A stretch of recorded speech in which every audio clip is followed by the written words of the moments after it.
母第一个就希望自己孩子要么就是当医生，要么就是律师。我的爸就逆向操作，他的理由就是他觉得我的个性呢是那种优柔寡断型，他觉得我呢不太适合做这个角色，可能会延误病人的病情，然后甚至引起医疗纠纷。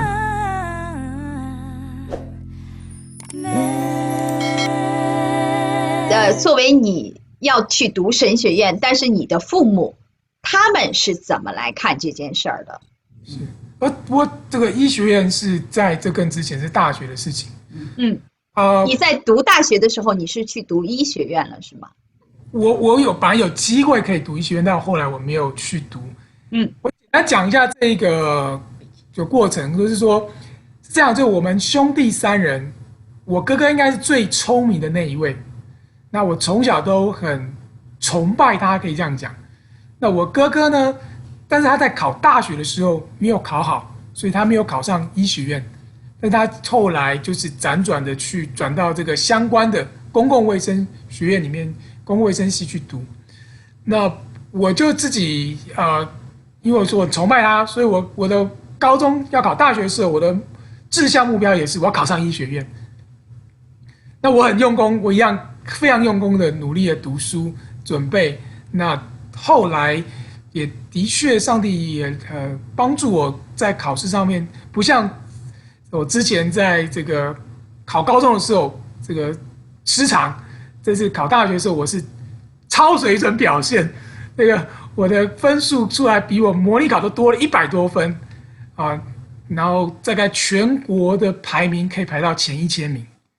就是非常的超我自己的意料，所以我就变成我不但可以考上医学院，我可以选医学院，我可以选择去哪几家医学院，我可以来选择。但在那个过程当中的时候，我爸爸知道我的成绩，然后也知道我打算想要这个填这个因为我们是要填志愿的嘛，填这医学院的志愿去念医学院的时候，我的妈妈是很赞成的，因为我的大舅他就是医生，我妈觉得在家族里面如果有一个医生，对家里面的这个健康所有的问题都可以咨询他，非常方便非常好的一件事情。因为他自己亲身经历过，他的大哥就是医生嘛，所以他很鼓励我去这个读医学院。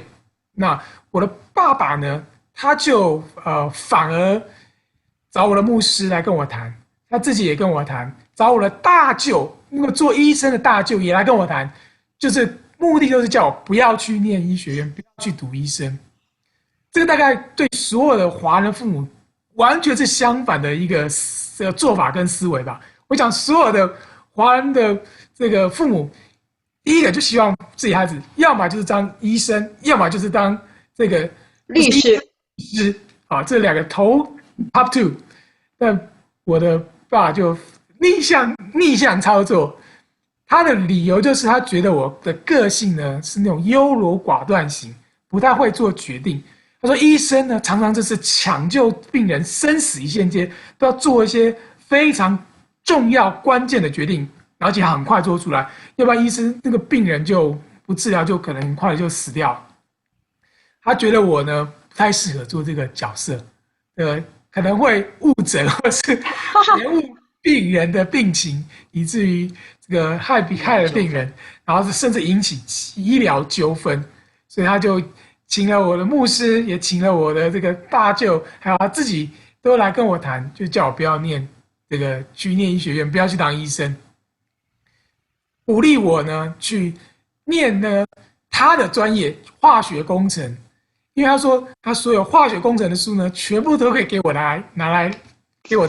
来用，所以我后来就不用买书了，直接就可以继承啊。他的意思是这样，当然后来不可能说都不买书啦，还是买了有些书是有更新的。不管怎么样，我觉得我的个性的确在这方面就显示出来。如果我是一个主观意见很强的人呢，我大概就会觉得我喜欢填哪个志愿，你管得着吗？我就自己就填了吧。但是呢，就因为我的个性就是比较在爸爸的这样的权威的这个不管是威胁利诱之下呢，我就听了爸爸的话，我第一志愿就选了这个台大化学工程，所以我就这样就去念了这个科系。这是一个